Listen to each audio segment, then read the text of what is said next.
What up, y'all? Mrs. Zoo Nation, aka Savage Armor Jones and Rafa. Welcome to another episode of Dark Device.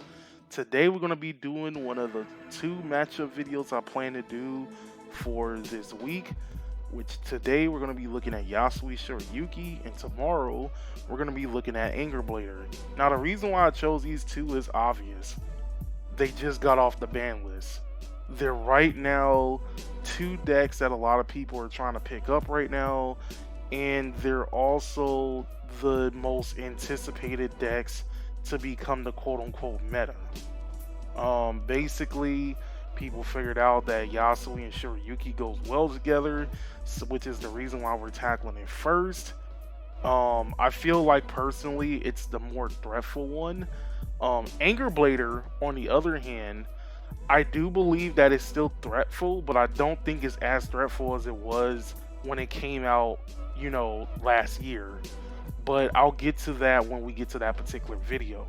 Seeing that this is my first matchup video, I would like to talk about the layout that I'm going to be doing these videos in. So, the first one is the deck overview, which is pretty much self-explanatory. Then we're going to be looking at the key cards that I feel like that is going to be the cards to look out for whenever you play against this particular deck. Then we're going to go up to the straight up matchups. We're going to be using three versions of Mega Colony, which is going to be Machining, the Mill Mechanic, which is Gunning Colio, and the Cradle Mechanic, which will be Gridora. Keep in mind that when doing all of these three, I'm not putting mix-ups in as, a indication that if you mix up, like, let's say Gunning Colio and Gridora, that it'll probably have like a better chance. No, when I'm doing these decks, I'm doing it straight up by their support only. And then of course we're going to be having the conclusion where I talk about, is it an overall good matchup, an overall bad matchup, or anything else like that. So without further ado, let's get this started. So for the deck overview, Yasuie Shirayuki is pretty simple. When Yasuie came out, I feel like that Yasuie was kind of okay. Like, it wasn't like the worst deck that came out of that set, but it wasn't the best deck that came out of that set either, due to the simple fact that you had both Dark Irregulars and Grand Blue taking over. And then you also had the fact that Luar was coming up, so basically once Luar came out, it was just basically Luar to die. I mean, luckily we didn't have to go through the same thing that Japan did with Luar though. But anyway, with Shirayuki, I feel like that Shirayuki puts in pressure that Yasuie kind of sort of needed to have when he first came out. Because the thing is, Yasuie has everything that the format demands.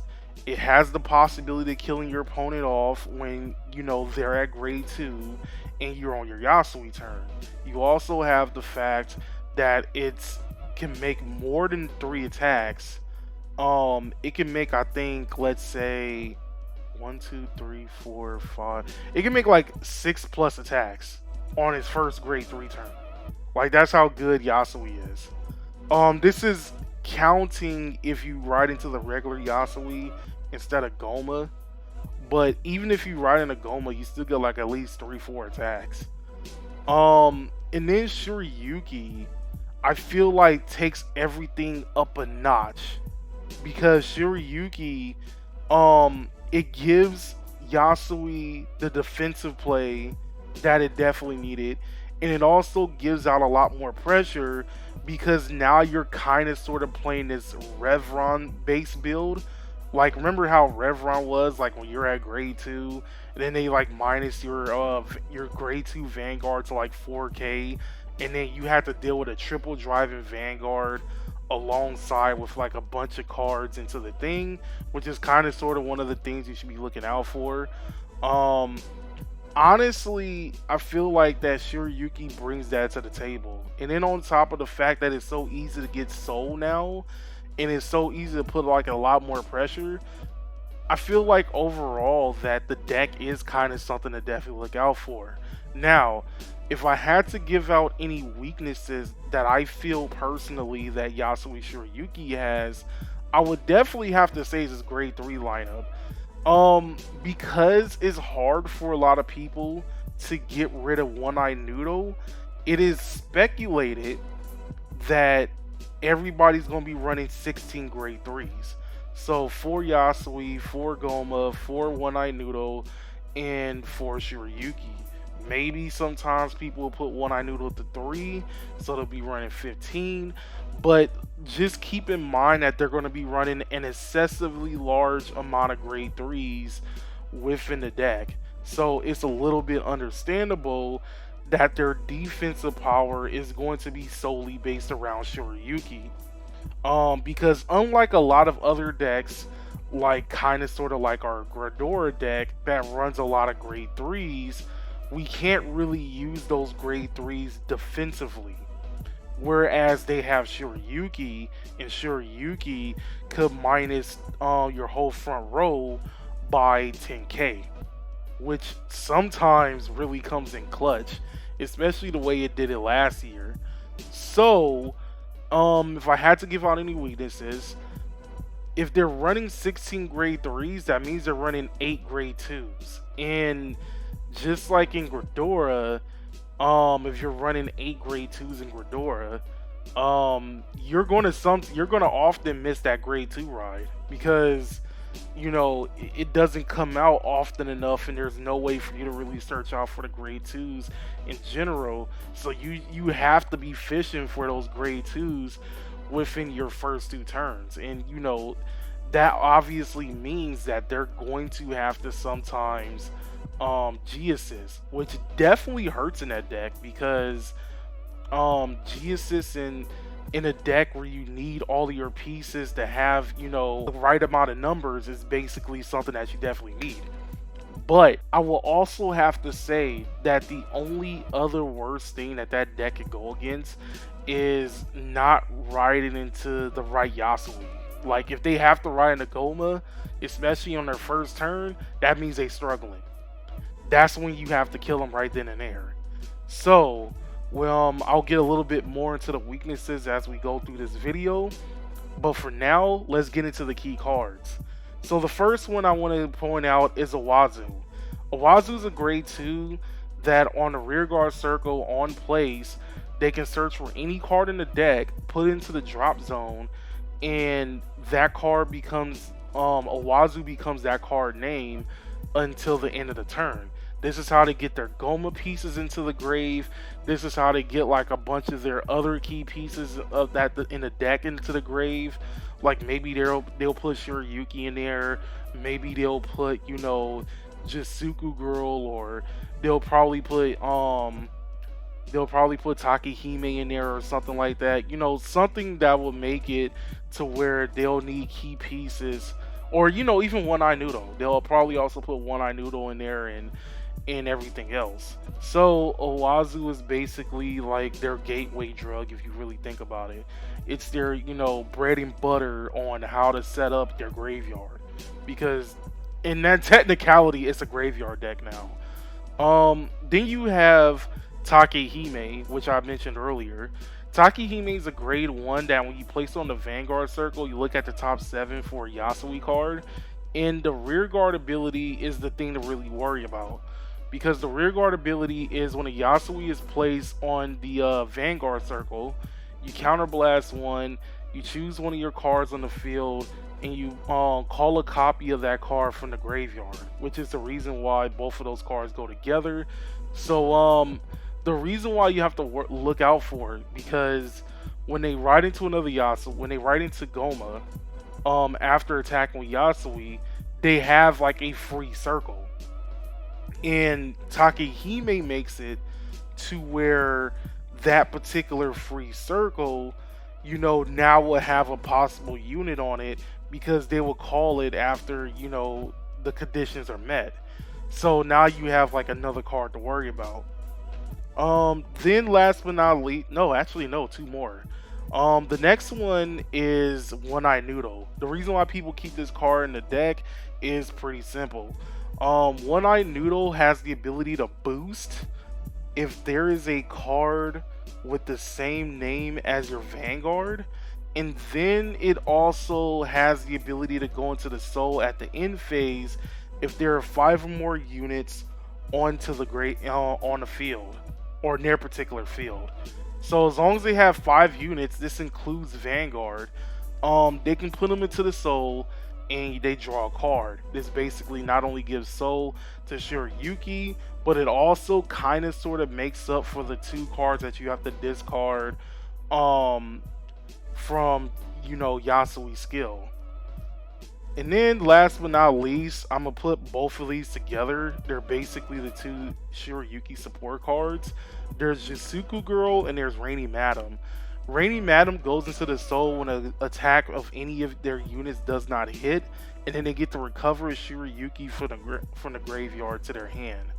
Jisuku Girl, if the attack does not hit, Jisuku Girl looks at the top 7, and either they can put a Shirayuki from those 7 into their hand, put a Shirayuki from those 7 into the grave, or not put anything at all, shuffle the deck and soul charge 1.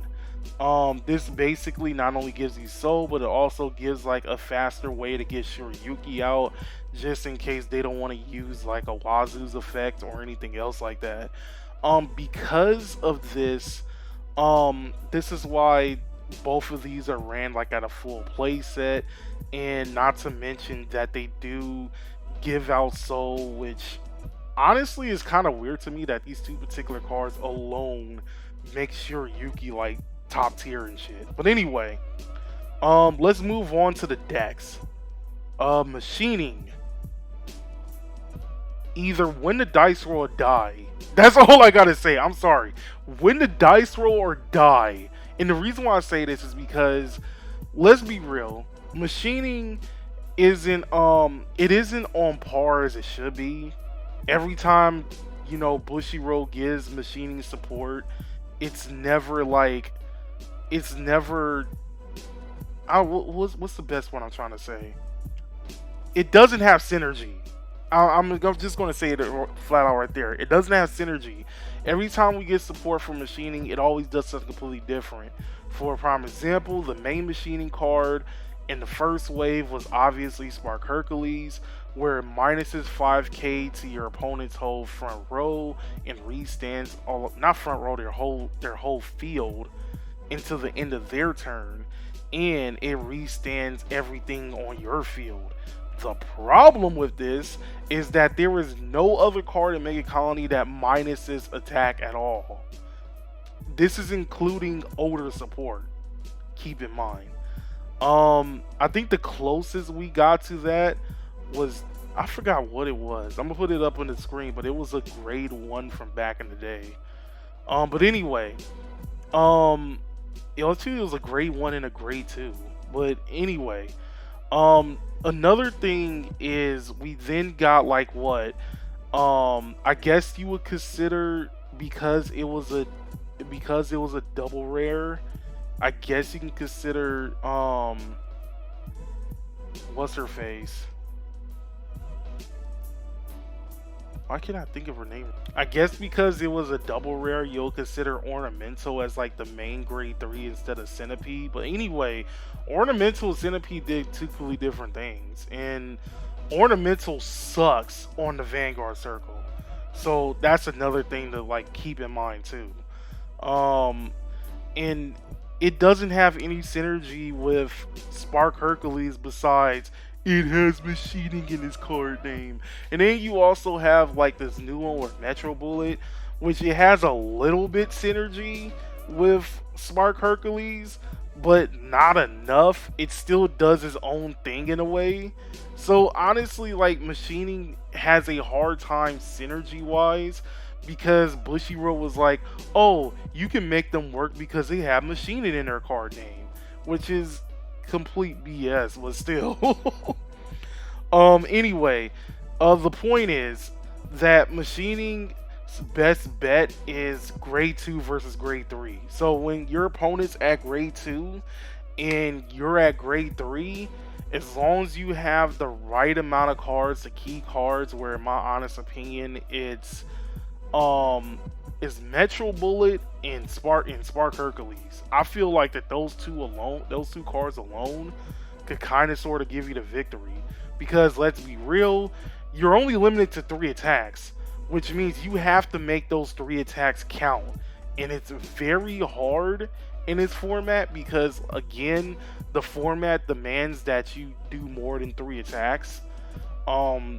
Is basically the major reason why Neo Nectar isn't really doing so well right now, because Neo Nectar can't do more than 3 attacks. But anyway, basically the problem is you have to make these 3 attacks work, and because you're putting your opponent's unit to 4k, you can kind of sort of get away with it a little bit. So it's kind of sort of like this vice versa thing. But then you also gotta like look out for Shirayuki. You also gotta look out for Shirayuki as well, because they can still use her effect regardless, as long as they have the soul. And seeing that they're not really soul blasting during their grade 2 turn, then obviously they're gonna have the soul for Shirayuki. But outside of that, I can't even say that machining could really play the defensive game either. So honestly, like I said, you're playing machining, you're playing against this deck. You have to win the dice roll. You have to kill them off while they're still at grade 2, and honestly, just pray at that particular point if they don't. Anyway, moving on to the mill mechanic with Gun and Colio. This is okay, keep up with me on this, because there's a lot of instructions for this. So the first thing, in my honest opinion, is because their graveyard is technically a secondary hand, like not as much as Grand Blue though, but it is technically a secondary hand. You basically don't want to mill all of their good pieces. There's certain pieces that you really want to mill, and there's other pieces that you kind of don't. I'ma honestly say that you will most likely get the dub if early game you mill, like, let's say, I would basically say mill like the regular Yasuie, because they always want to ride into the regular Yasuie during their ride phase. They don't want to stay on Goma. And then I guess I will also have to say like the Shirayuki support pieces. So Jisuku Girl and Rainy Madam. Because you don't want them recovering Shirayuki a lot. Now here's the thing about Shirayuki. Your main goal is to bait out Shirayuki. You do not want them to use Shirayuki on their offensive turn. You always want to bait out their Shirayuki in their defensive turn. And the reason why I say that is because they use Shirayuki in their offensive turn. It makes it a lot harder to guard most of their attacks. However, if you force them to use them on their defensive turn, yes, your attacks more likely are not going to go through, but that means that they have to fish out that Shirayuki back into their hand. And sometimes that kind of delays how they're trying to kill you off or anything else like that. But you also got to remember that this deck thins a lot. And when I mean a lot, I mean a lot. So your other main objective is pretty simple. Your other main objective is to late game mill. Late game mill hard. You already know Gun and Colio can mill twice, technically. As long as you have a grade 3 in the soul, you can mill twice. You have Dove Speed that can also mill twice. You have Cycloma Tooth that can mill, get a crit. You have Hunting Killer Leaf that can mill, draw you a card, and everything else like that. So honestly, you want to play very defensively, and you want to play passive aggressive when you're playing against Shirayuki. You also want to force them to call out the Shirayuki, and just like machining, you don't really have the luxury of doing more than 3 attacks, so you have to make all 3 attacks count. Also, if you use Gun and Kolio's ability and it turns out that it's a grade 3 that they milled, that's completely okay. That basically means that they cannot use Shirayuki at that particular time, which is actually pretty good for you, and just hope that you can kill them off in that turn right then and there.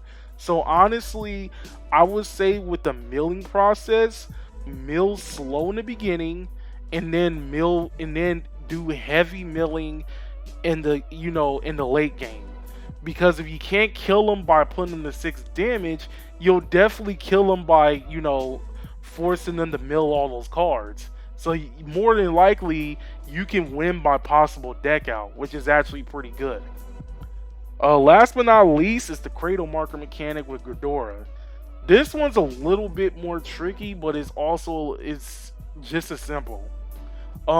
With this one, you also have to play defensively, and you have to also force them to pull out the Shirayuki because